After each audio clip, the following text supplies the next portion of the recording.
Бизнес Старт продължава с темата за това как се развиват отношенията между Турция и Европейски съюз. Темата коментираме сега с журналистът Тайфур Хюсеин. Добро утро. Добро утро. Господин Хюсеин, какво е развитието на отношенията Турция-Европейски съюз? Ако цитираме докладчика на Европейския парламент за Турция Начо Санчес Амор, е изключителен застой. Но с развитието на световната политика от една страна, събитията, които се случиха около Венецуела, последствие огромните желания на американския президент Тръмп, съответно и Турция в лицето на управлението на Ердоган се опитва да се препозиционира. Представяйки си най-вече от една страна, че Турция е незаобиколим фактор и ако иска Европейския съюз да продължи да бъде и изобщо да стане фактор в световната политика, е необходима и се нуждае от усилията и услугите на неговото управление. Това е едно ново така позициониране на управляващите в Турция, като неофициално се подчертава, че за да се случи всичко това, европейските партньори не трябва да подчертават демократичните процеси в страната и запазване на човешките права. Това са едни червени линии, които не трябва да бъдат поставени на дневен ред, такова е виждането на режима на Ердоган, за да се случат нещата.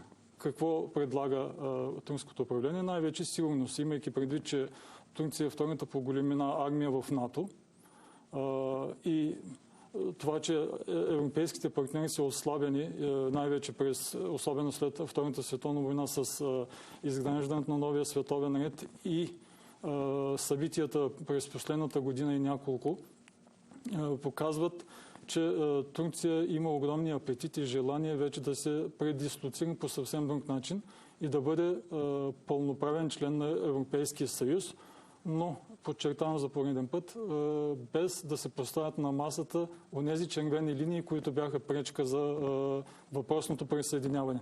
Най-вече спазването на човешките права. Доколко е реалистично да смятаме, че Турция ще се присъедини към Европейския съюз?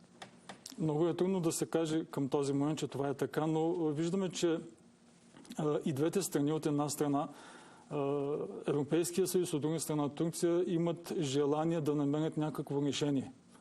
Но какво означава това някакво решение към този момент, никой не може да каже. Днес започва посещението на еврокомисаря Марта Кос в Турция, която съответно ще лавира и ще види какви са нагласите най-вече сред турските управляващи. Като от Европейския съюз, от Европа посочват, че има перспектива за нови взаимоотношения с Турция.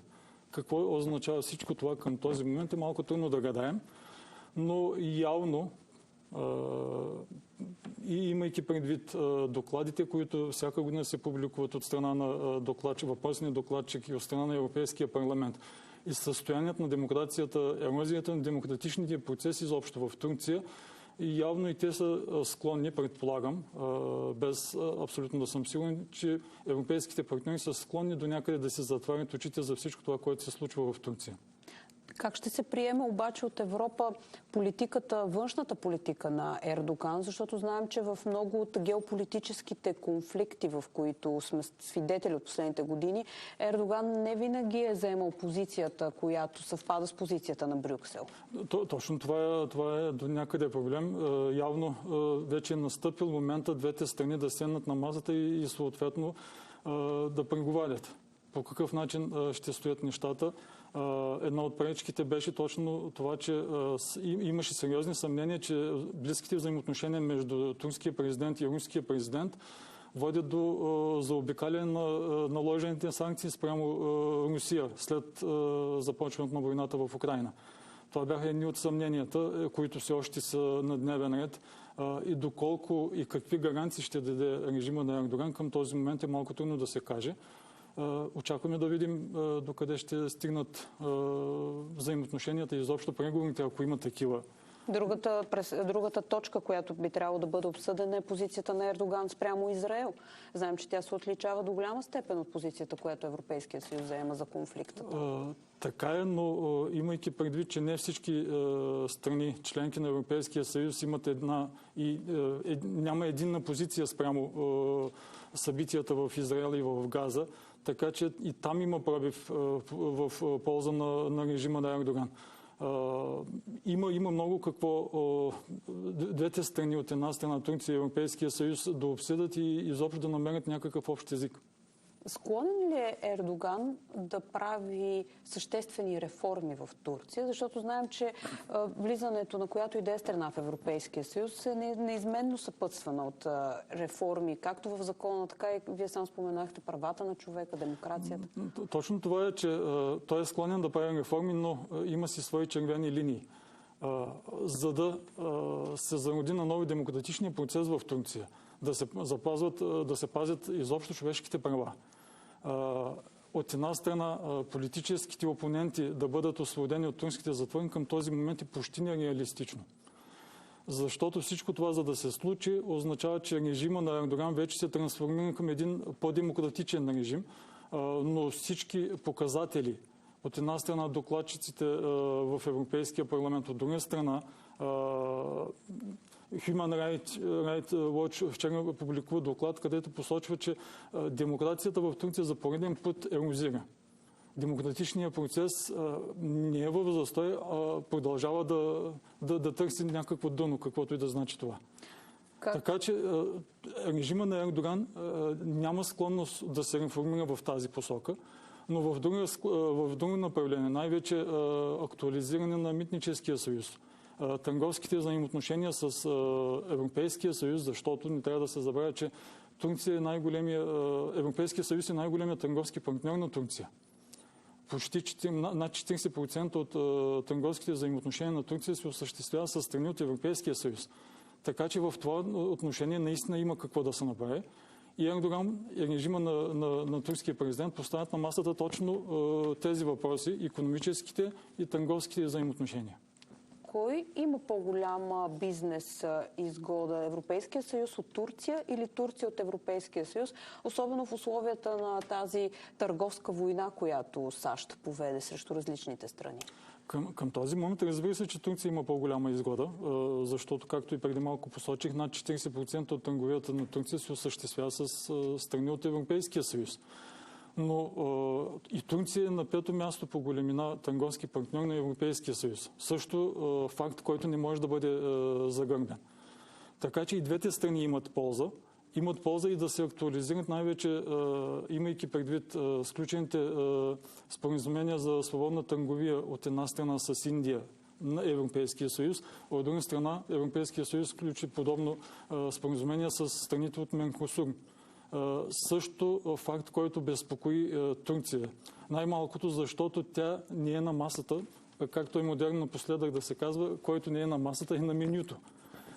Турция е възможно да бъде наистина ощетена в случая, изхождайки от въпросните две споразумения с Индия и с страните от Меркосур, защото стоки от трети страни извън Европейския съюз ще навлизат в Съюза и ще имат по-свободен либерален достъп до турския пазар, за разлика от турските стоки, които няма да имат такава възможност нито за Индия, нито за страните от Меркосур.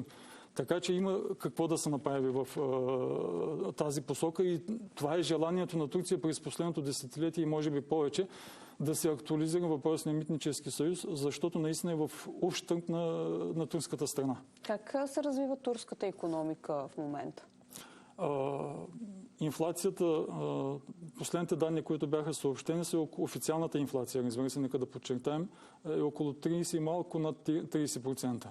Мисля, че това говори ясно за ситуацията, в която се намира Турция. И наистина управляващите търсят някакво решение. Обаче въпросното решение се основава именно икономическия проблем в Турция не е търговски, не е икономически, а най-вече политически.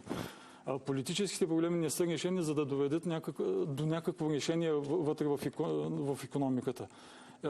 И всички анализатори и икономически експерти посочват, че докато не бъдат решени въпросните политически проблеми, няма как да се очаква някакво решение в икономиката. И за съжаление, перспективата в това отношение не е много блестящо.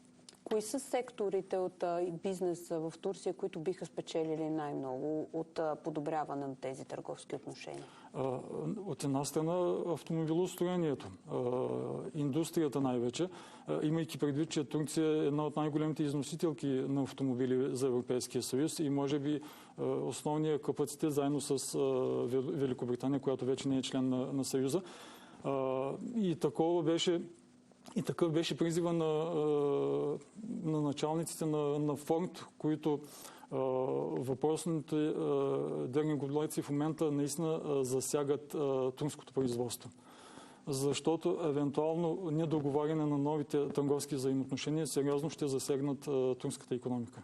Какви са нагласите на европейският бизнес спрямо партньорство с Турция? Защото няколко експерти в нашото студио в различни сфери застъпиха тезата, че именно внасянето на ефтини спонсорирани суровини, стоки и продукти от Турция пък убива конкурентоспособността тук в Европа. Как може това да се регулира изобщо? Трудно, но не трябва да се забравя, че в Турция има квалифицирана работна ръка, която не е толкова лесно да бъде заменена в други страни. Нито такова към настоящия момент може да се очаква в Индия, нито в страните от Меркосур. Имайки и една традиция, която е изградена през последните няколко десетилетия, която води наистина до много положителни резултати. Разбира се, това е в полза и на двете страни, както на Турция, така и на Европейския съюз. Знаем, че Ердоган в момента провежда редица бизнес срещи с съседни страни, с партньори. До какво ще доведе тази бизнес обиколка? Неговите бизнес срещи най-вече се основават не на принципи, а на състояние, моментното състояние, имайки предвид последните му посещения в Саудитска Арабия, вчера беше в Египет, повече на близките взаимоотношения на лидерите, като от една страна се дава тласък на личностните взаимоотношения, за да се доведат до икономически решения, което е моментно решение за много кратък период, нямат бъдеща перспектива. Ердоган, за съжаление, не иска да проумее, изобщо не иска да схване, че за да се случат икономическите реформи и за да има напредък, трябва да се основат на принципи. Каквито той към този момент, за да може да наложи своя режим и да го консолидира, не е склонен да спазва.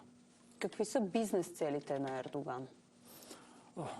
Малко е трудно да се говори какви са бизнес целите, най-вече защото, разбира се, всеки лидер иска да има блестяща икономика, но към този момент, както и преди малко посочих, е почти невъзможно да се случи.